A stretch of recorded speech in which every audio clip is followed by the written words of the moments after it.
Hotel की manager जिस बुजुर्ग को भिखारी समझकर सबके सामने नीचा दिखा रही थी, असल में वह न तो भिखारी था न ही गरीब, बल्कि इतना बड़ा आदमी था जिसकी किसी ने कल्पना भी नहीं की थी। और जब उसकी सच्चाई सामने आई तो ऐसा हुआ कि पूरे होटल के होश उड़ गए। सुबह के ठीक 11 बजे शहर के सबसे बड़े होटल 5 सितारा में एक बुजुर्ग साधारण कपड़े पहने हुए होटल की ओर बढ़ रहे थे। नाम था गंगा प्रसाद। उनके हाथ में एक पुराना सा झोला था, लेकिन जैसे ही वो होटल के गेट पर पहुंचे, गार्ड के माथे पर तुरंत शिकन आ गई। गार्ड ने सामने आकर रास्ता रोकते हुए कहा, बाबा, आप यहां कहां आ गए? क्या काम है आपका यहां? गंगा प्रसाद ने हल्की मुस्कान के साथ कहा, बेटा, मेरी यहां बुकिंग है, बस उसी के बारे में पूछना था। गार्ड ने हंसते हुए अपनी साथी से कहा, अरे देखो तो, बाबा कह रहे हैं इनकी यहां बुकिंग है। गार्ड ने फिर गंगा प्रसाद से कहा, बाबा देखो, आपसे जरूर कोई गलती हुई है। शायद आपको किसी ने गलत पता दे दिया है, क्योंकि यह होटल बहुत ही लग्जरी है। बड़े बड़े बाबू लोग आते हैं यहां, कोई आम आदमी इसको अफोर्ड नहीं कर सकता। इतने में होटल की रिसेप्शनिस्ट राधा कपूर ने यह बातचीत सुन ली। उसने अपनी नजरें गंगा प्रसाद पर डालीं, सिर से पांव तक उन्हें देखा और होठों पर हल्की मुस्कान तैर गई। वह मुस्कान स्वागत की नहीं, बल्कि ताने और उपेक्षा की थी। राधा ने कहा, बाबा, मुझे नहीं लगता कि आपकी कोई बुकिंग इस होटल में होगी। यह होटल बहुत महंगा है, शायद आप गलत जगह आ गए हैं। गंगा प्रसाद ने उसी सहजता से जवाब दिया, बेटी, एक बार चेक तो कर लो, शायद मेरी बुकिंग यहीं हो। राधा ने लापरवाही से कंधे उचकाए और कहा, ठीक है बाबा, इसमें समय लगेगा, आप वेटिंग एरिया में जाकर बैठ जाइए। गंगा प्रसाद ने सिर हिलाया और धीरे धीरे वेटिंग एरिया की ओर बढ़े। लॉबी में मौजूद कई गेस्ट उन्हें अजीब नजरों से घूर रहे थे। किसी ने धीरे से कहा, लगता है मुफ्त का खाने आया है। कोई और बोला, इसकी तो औकात भी नहीं है कि यहां का एक गिलास पानी भी खरीद सके। गंगा प्रसाद ने यह सब सुना, लेकिन वे चुप रहे। वह कोने में रखी एक कुर्सी पर बैठ गए, झोला जमीन पर रखा और दोनों हाथ छड़ी पर टिकाकर खामोश बैठे रहे। लॉबी का माहौल अजीब हो चुका था। लोग चाय और कॉफी की चुस्कियां लेते हुए उन्हीं की तरफ इशारा करके बातें बना रहे थे। किसी छोटे बच्चे ने अपनी मां से मासूमियत से पूछा, मम्मी, ये बाबा यहां क्यों बैठे हैं? ये तो होटल वाले जैसे नहीं दिखते। मां बच्चे से बोली, बेटा, सब किस्मत की मार है। जब किस्मत साथ न दे तो हर किसी की सुननी पड़ती है। इसी बीच राधा फिर से वहां से गुजरी। उसने अपने साथी स्टाफ से कहा, पता नहीं मैनेजर साहब क्या कहेंगे। ऐसे लोगों को यहां बैठाना भी रिस्क है, होटल की इमेज खराब हो रही है। साथी ने हंसते हुए कहा, कोई बात नहीं, कुछ देर बाद ये खुद ही उठकर चला जाएगा। गंगा प्रसाद ये सब सुन रहे थे, पर वो एक शब्द न कह सके। वह सिर्फ इंतजार कर रहे थे कि कोई उनकी बात सुने। 1 घंटे तक वह यूं ही बैठे रहे, कभी घड़ी देखते, कभी रिसेप्शन की तरफ नजर डालते। उन्हें उम्मीद थी कि कोई आएगा और कहेगा, हां बाबा, आपकी बुकिंग है। लेकिन ऐसा नहीं हुआ। गंगा प्रसाद ने धीरे से कुर्सी का सहारा लिया और खड़े हो गए। उन्होंने रिसेप्शन की तरफ देखा और कहा, बेटी, अगर तुम व्यस्त हो तो अपने मैनेजर को बुला दो, मुझे उनसे भी कुछ जरूरी बात करनी है। राधा ने मन ही मन सोचा, अब इसे मैनेजर से भी मिलना है। फिर अनमने ढंग से फोन उठाया और होटल मैनेजर विक्रम खन्ना को कॉल लगाया। उसने कहा, सर, एक बुजुर्ग आपसे मिलना चाहते हैं। विक्रम ने दूर से गंगा प्रसाद को देखा और फोन पर हंसते हुए कहा, क्या ये हमारे गेस्ट हैं या बस ऐसे ही चले आए हैं? मेरे पास अभी टाइम नहीं है, इन्हें बैठने दो, थोड़ी देर में खुद चले जाएंगे। राधा ने वही आदेश दोहराया और गंगा प्रसाद को और थोड़ी देर बैठने का आदेश दिया। गंगा प्रसाद ने गहरी सांस ली और फिर से उसी कोने की कुर्सी पर बैठ गए। सारी नजरों का बोझ उनके कंधों पर था, लेकिन उनकी आंखों में अब भी वही सब्र था, मानो कह रहे हों, सच को छिपाया जा सकता है पर रोका नहीं जा सकता। लॉबी में गंगा प्रसाद अब भी बैठे थे। समय धीरे धीरे बीत रहा था, लेकिन उनके लिए हर मिनट किसी पहाड़ की तरह भारी हो रहा था। इसी बीच रिसेप्शनिस्ट राधा कपूर दोबारा उनके पास आई। उसने रूखी आवाज में कहा, बाबा, आपको थोड़ा और इंतजार करना पड़ेगा, मैनेजर साहब अभी भी बिजी हैं। गंगा प्रसाद ने मुस्कुराकर सिर हिलाया और बोले, ठीक है बेटी, मैं इंतजार कर लूंगा। उसी समय होटल का मैनेजर विक्रम खन्ना अपने केबिन में बैठा हुआ किसी विदेशी क्लाइंट से फोन पर बातें कर रहा था। उसके चेहरे पर घमंड साफ झलक रहा था। फोन रखते ही रिसेप्शन से राधा का दोबारा कॉल आया। राधा ने कहा, सर, वो बुजुर्ग अब भी लॉबी में बैठे हैं, आप एक बार उनसे मिल लीजिए। विक्रम ने हंसते हुए कहा, बैठा रहने दो, थोड़ी देर में थक जाएगा और खुद चला जाएगा। मेरे पास ऐसे फालतू लोगों के लिए वक्त नहीं है। तभी वहां एक छोटा कर्मचारी आया। नाम था अर्जुन शर्मा। वह होटल का बेल बॉय था। उसने गंगा प्रसाद को देखा। लॉबी में सब उनका मजाक उड़ा रहे थे, लेकिन अर्जुन की आंखों में उनके लिए सम्मान था। वह धीरे से पास आकर बोला, बाबा, आप कब से बैठे हैं?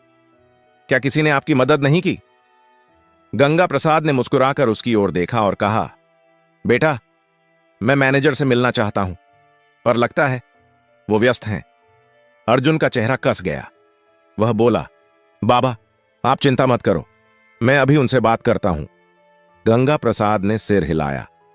तुम्हारा बहुत धन्यवाद, भगवान तुम्हें सुखी रखे। अर्जुन तेज कदमों से मैनेजर के केबिन की ओर गया। दरवाजे पर पहुंचते ही उसने नॉक किया और अंदर चला गया। विक्रम खन्ना ने इशारे से पूछा, क्या बात है? अर्जुन ने आदर से कहा, सर, लॉबी में एक बुजुर्ग बैठे हैं, वो आपसे मिलना चाहते हैं। विक्रम ने भौहें चढ़ाईं और ठंडी आवाज में बोला, अर्जुन, तुम्हें कितनी बार कहा है कि फालतू लोगों से दूर रहो। वो कोई गेस्ट नहीं है, शायद भूला भटका कोई आया है। अर्जुन ने धीरे से कहा, लेकिन सर, उन्होंने कहा है कि उन्हें आपसे जरूरी बात करनी है। विक्रम हंस पड़ा, अरे, जरूरी बात?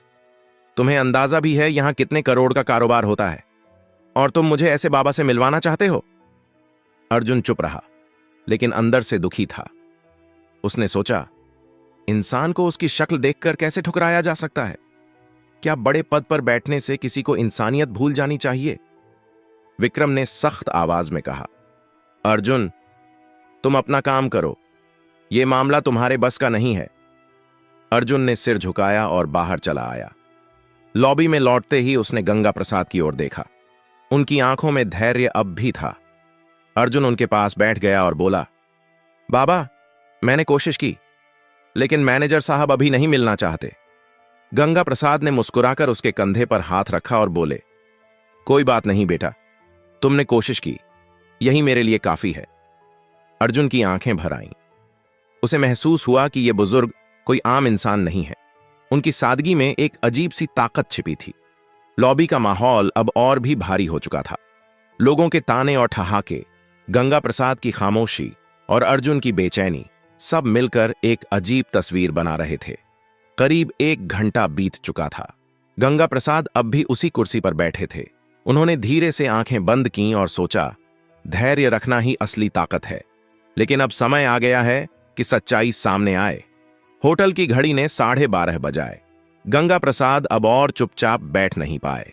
उन्होंने धीरे से अपनी छड़ी उठाई, झोला कंधे पर टांगा और रिसेप्शन की तरफ बढ़ गए। लॉबी में बैठे कई लोगों ने फिर से ताने कसे, देखो देखो, बाबा अब मैनेजर से लड़ने जा रहे हैं। रिसेप्शन पर खड़ी राधा कपूर ने उन्हें आते देखा। उसने झुंझलाकर कहा, बाबा, आपको कहा था ना इंतजार कीजिए, मैनेजर अभी बिजी हैं। गंगा प्रसाद ने उसकी ओर देखा और नरम आवाज में बोले, बेटी, बहुत इंतजार कर लिया, अब मैं खुद ही उनसे बात कर लूंगा। इतना कहकर गंगा प्रसाद सीधा मैनेजर विक्रम खन्ना के केबिन की ओर बढ़े। लॉबी में खामोशी छा गई। सबकी नजरें उसी तरफ टिक गईं। हर कोई देखना चाहता था कि आगे क्या होने वाला है। जैसे ही गंगा प्रसाद ने केबिन का दरवाजा खोला, विक्रम अपनी घूमने वाली कुर्सी पर अकड़ के साथ बैठा था। उसने भौहें चढ़ाते हुए कहा, हां बाबा, बताइए, इतना शोर क्यों मचा रखा है? क्या काम है आपको? गंगा प्रसाद ने धीरे से झोला खोला और उसके अंदर से एक लिफाफा निकाला। उसे आगे बढ़ाते हुए बोले, ये मेरी बुकिंग और होटल से जुड़ी कुछ डिटेल हैं, कृपया एक बार देख लीजिए। विक्रम ने हंसते हुए लिफाफा हाथ में लिया, लेकिन खोले बिना ही टेबल पर पटक दिया। उसकी हंसी में अहंकार साफ झलक रहा था। उसने कहा, बाबा, जब किसी इंसान की जेब में पैसे नहीं होते हैं तो उसे बुकिंग जैसी बड़ी बड़ी बातें करना बिल्कुल बेकार है। मुझे आपके जैसे लोगों की शक्ल देखकर ही पता चल जाता है कि आपके पास कुछ नहीं है। ये होटल आपके बस का नहीं है। बेहतर होगा आप यहां से चले जाएं। गंगा प्रसाद ने उसकी आंखों में देखा। उनकी आवाज अब गहरी और गंभीर हो चुकी थी। उन्होंने कहा, बेटा, बिना देखे कैसे तय कर लिया? एक बार इन कागजों को देख तो लो। सच्चाई अक्सर वैसी नहीं होती जैसी दिखती है। विक्रम कुर्सी पर पीछे झुक गया और जोर से हंसते हुए बोला, बाबा, मुझे किसी कागज को देखने की जरूरत नहीं है। मैं सालों से इस होटल को संभाल रहा हूं। लोगों की शक्ल देखकर ही पहचान लेता हूं कि किसकी क्या औकात है। आपकी शक्ल कहती है आपके पास कुछ भी नहीं है। यह सुनकर लॉबी में बैठे कुछ गेस्ट भी हंसने लगे। गंगा प्रसाद ने गहरी सांस ली, लिफाफा टेबल पर रखा और शांत स्वर में बोले, ठीक है, जब तुम्हें यकीन नहीं है तो मैं चला जाता हूं, लेकिन याद रखना, जो तुमने आज किया है उसका नतीजा तुम्हें भुगतना पड़ेगा। इतना कहकर उन्होंने दरवाजे की ओर कदम बढ़ाए। पीछे बैठे गेस्ट फुसफुसाए, वाह, मैनेजर ने सही किया। ऐसे लोगों को यहीं सबक मिलना चाहिए। गंगा प्रसाद होटल से बाहर निकल गए। उनकी धीमी चाल और झुकी हुई कमर ने पूरे स्टाफ के बीच एक अजीब सा सन्नाटा छोड़ दिया। लेकिन विक्रम अपनी कुर्सी पर बैठा मुस्कुराता रहा। उसके चेहरे पर गर्व और तिरस्कार का मिला जुला भाव था। इसी बीच बेल बॉय अर्जुन शर्मा उस लिफाफे की तरफ बढ़ा। उसने धीरे से उसे उठाया और चुपचाप अपने सर्वर कंप्यूटर की ओर चला गया। कंप्यूटर स्क्रीन पर उसने लॉग इन किया और फाइलें खोलना शुरू किया। लिफाफे में लिखी डिटेल्स के आधार पर उसने होटल का पुराना रिकॉर्ड खंगाला।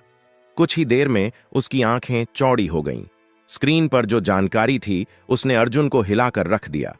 रिकॉर्ड में साफ लिखा था, गंगा प्रसाद, होटल के 65% शेयर होल्डर, संस्थापक सदस्य। अर्जुन की सांसें तेज हो गईं। उसने फौरन प्रिंटर से रिपोर्ट निकाली। कागज हाथ में लिए वह भागता हुआ मैनेजर के केबिन में पहुंचा। अंदर विक्रम अब भी किसी क्लाइंट से फोन पर बात कर रहा था। अर्जुन ने धीरे से कहा, सर, ये रिपोर्ट देखिए। ये वही बुजुर्ग हैं जो यहां आए थे। ये हमारे होटल के असली मालिक हैं। विक्रम ने फोन रखते हुए अर्जुन की तरफ देखा और भौहें चढ़ा लीं। अर्जुन, तुम्हें कितनी बार कहा है, मुझे ऐसे लोगों की रिपोर्ट्स में दिलचस्पी नहीं है। ये सब फालतू बातें हैं। अर्जुन ने फिर कोशिश की, लेकिन सर, ये रिपोर्ट साफ बताती है कि गंगा प्रसाद हमारे होटल के मालिक हैं। अगर हमसे कोई गलती हो गई है तो। विक्रम ने बीच में ही बात काट दी। उसने रिपोर्ट को अपनी तरफ सरका कर देखा, फिर बिना पढ़े ही उसे वापस अर्जुन की ओर धकेल दिया। उसकी आवाज में अहंकार पहले से और ज्यादा था। उसने कहा, मुझे ये सब बकवास नहीं चाहिए। तुम्हें मैंने कहा है ना, अपना काम करो। ये होटल मेरी मैनेजमेंट स्किल से चलता है, किसी पुराने बाबा की दान दक्षिणा से नहीं। अर्जुन हैरान रह गया। उसके चेहरे पर गहरी बेचैनी थी। वह रिपोर्ट हाथ में लेकर वापस निकल गया। लॉबी में आते ही उसने गंगा प्रसाद को याद किया। उनकी आंखों की गहराई, उनका धैर्य। उसे लगा, यह मामला अब सिर्फ होटल तक सीमित नहीं है, यह इंसानियत की परीक्षा है। धीरे धीरे शाम होने लगी। गेस्ट अपने अपने कमरों में चले गए। स्टाफ अपने काम में लग गया। लेकिन अर्जुन के दिल में हलचल बढ़ती गई। उसे यकीन था, कल का दिन इस होटल की तस्वीर बदल देगा। अगली सुबह का नजारा बिल्कुल अलग था। होटल के हर कोने में हलचल थी। स्टाफ आपस में धीरे धीरे फुसफुसा रहे थे। किसी ने कहा, कल जो बाबा आए थे, शायद उनके बारे में कोई बड़ी बात है। दूसरे ने जवाब दिया, हां, सुना है वो होटल के बड़े शेयर होल्डर हैं। यह खबर धीरे धीरे पूरे होटल में फैल चुकी थी। लेकिन किसी को अब भी भरोसा नहीं हो रहा था। सबके मन में सवाल था, क्या सच में वो बुजुर्ग इस आलीशान होटल के मालिक हो सकते हैं? 10:30 बजते ही लॉबी का माहौल अचानक बदल गया। होटल के मुख्य द्वार से वही साधारण कपड़े पहने बुजुर्ग गंगा प्रसाद अंदर आए।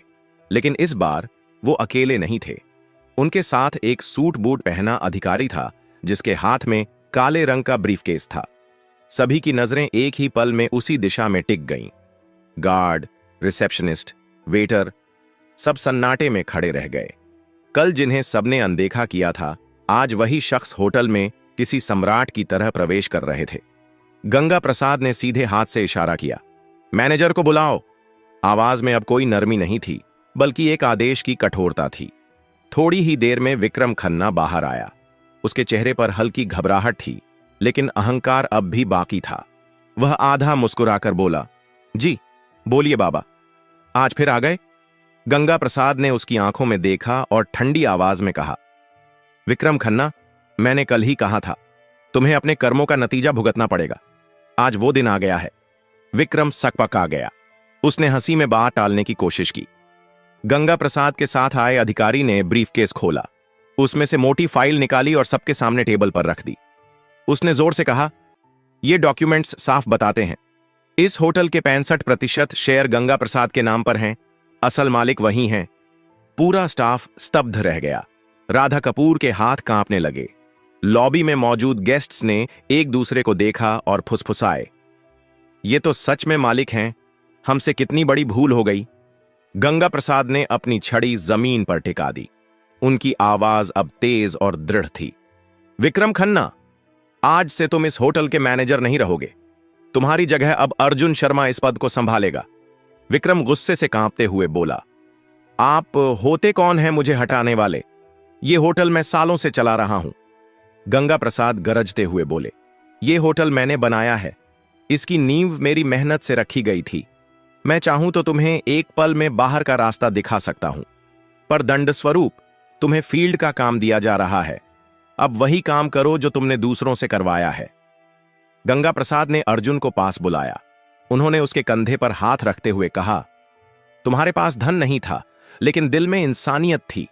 यही असली काबिलियत है, इसलिए तुम इस पद के हकदार हो। अर्जुन की आंखों से आंसू बह निकले।